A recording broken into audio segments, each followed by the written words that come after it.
De sa création à Fourmies à la fin du XIXe siècle, à sa fermeture en 1977, cette usine produisait du textile.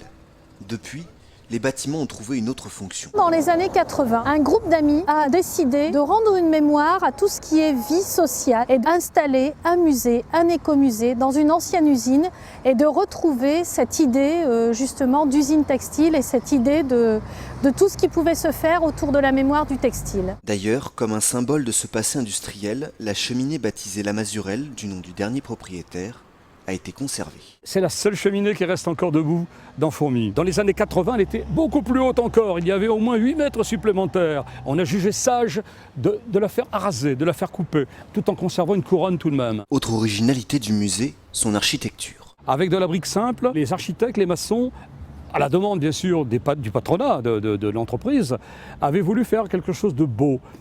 En particulier, remarquez bien tous ces arcs et toutes les petites arcatures que l'on retrouve aussi dans la cheminée, avec des fausses niches, des oculus bouchés, jusqu'à la couronne. Une esthétique présente aux quatre coins du bâtiment.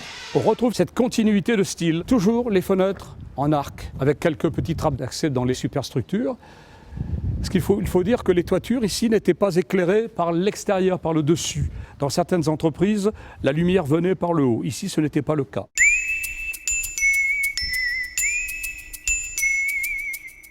Qui n'a pas rêvé un jour de remonter le temps pour flâner dans les rues des années folles? À Fourmies, le rêve devient réalité. Ici, on est au cœur même du musée du textile et de la vie sociale, dans une rue reconstituée, c'est-à-dire qu'on est dans l'espace de transition entre la zone qui regroupe les machines textiles, où on parle véritablement de la filature, qui est le bâtiment même du musée ici, et tout ce qui a trait, j'allais dire, à la vie sociale de l'ouvrier et des familles. On fait un break, là, dans le musée, et on retourne au début du XXe siècle. On a les pavés au sol, les vieilles devantures en bois. Donc ce sont en fait vraiment des boutiques qui datent de la fin du XIXe siècle jusqu'aux années 50. Des anciennes devantures de Fourmies, c'était vraiment des anciennes boutiques de Fourmies, qui chacune en fait présentent des spécificités de magasins. Nous avons la mode, nous avons le bazar, nous avons ici une boutique de lingerie. On a mis des lampadaires, il y a des numéros pour chaque devanture. Parmi les commerces reconstitués ici, il y en a un qui est la dernière mercerie de Fourmies en activité. Donc avec l'équipe, on a eu quelques jours pour essayer d'aller sauver le plus d'objets possible de la destruction. Pochettes de boutons, manchettes, faux cols. Et donc dans cette reconstitution, on ne s'est pas arrêté à ne présenter que les cartons liés à ce commerce, mais on en a mis un certain nombre qui font référence à d'anciennes boutiques fourmisiennes, au Bon Goût, le Palais du Vêtement, bref, des enseignes aujourd'hui disparues mais qu'on a voulu remettre en avant ici dans cette reconstitution.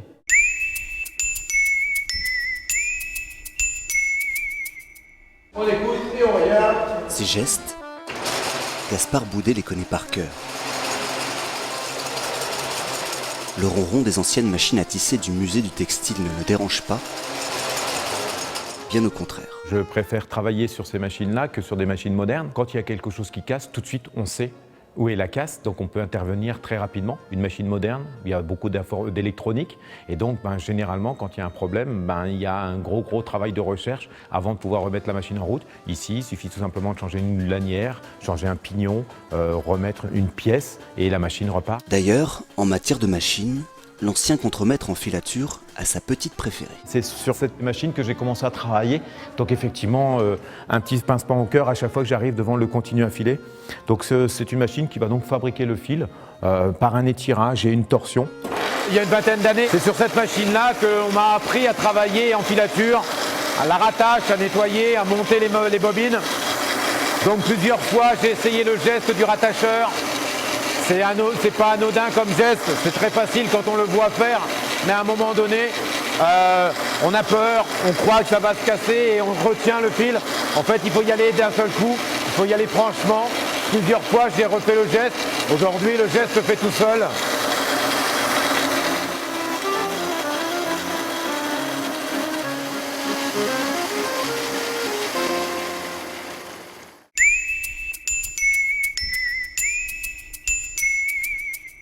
Là, on va découvrir une voiture qu'on a été chercher à Clermont-Ferrand, chez un collectionneur, et une voiture qui a été construite à Fourmies, qui intéressait donc l'écomusée. L'écomusée en est propriétaire. Elle a été stockée pendant un petit moment dans un garage. C'était une moutonnière. Cette moutonnière, construite en 1927 par Paul Genestin, a été retrouvée à l'état d'épave.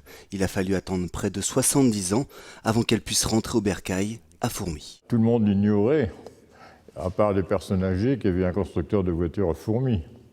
Et c'est comme ça que je me suis intéressé à cette marque de voiture. C'était un travail assez long et laborieux. Et du travail, il en a fallu pour faire revivre la vieille dame.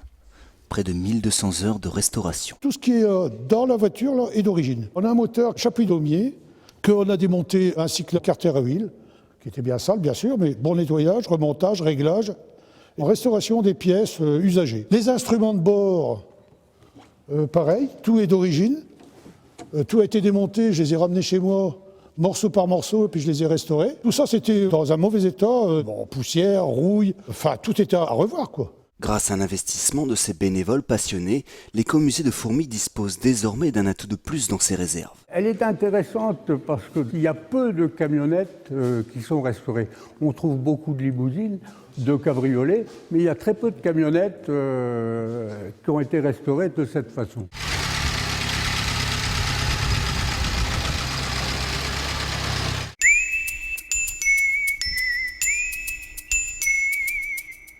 Donc le principe de l'atelier, comprendre comment on fabrique du tissu. Aujourd'hui, au musée du textile et de la vie sociale, les visiteurs mettent la main à la pâte. Grâce à ces ateliers, on essaye d'expliquer aux gens de toute génération comment on va tisser, comment on utilise les fils fabriqués et pour ensuite les transformer en tissu.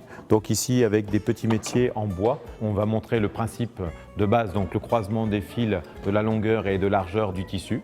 Ensuite, sur des métiers un peu plus élaborés, on va leur montrer que le tissu, il se fait presque tout seul en montant et en descendant les cadres de métiers tissés. Et puis, sur un métier encore plus élaboré là-bas derrière, là, cette fois-ci, plus de mécanique puisque la navette va se déplacer toute seule. Donc ça, c'est le même principe que le petit métier que l'on vient de voir, sauf que là, pour faire monter et descendre les fils, c'est pas la petite poignée en haut, mais c'est les pédales qui se trouvent en bas. Donc la pédale droite pour faire monter la moitié des fils, la pédale gauche pour faire monter les autres. Donc ça, c'est pour monter et descendre les fils. Ensuite, le peigne, lui, il est toujours là. En basculant, on va avoir le peigne qui va venir comme ceci. Et pour lancer la navette, au lieu de la lancer à la main comme vous le faisiez, enfin si, tout à l'heure vous le faisiez à la main, mais là ici, c'est ce qu'on appelle un fouet. C'est-à-dire qu'on va, grâce à un mouvement de la poignée, envoyer la navette qui se trouve ici. Allez-y. Lancez la navette très fort de l'autre côté. Voilà, on peigne.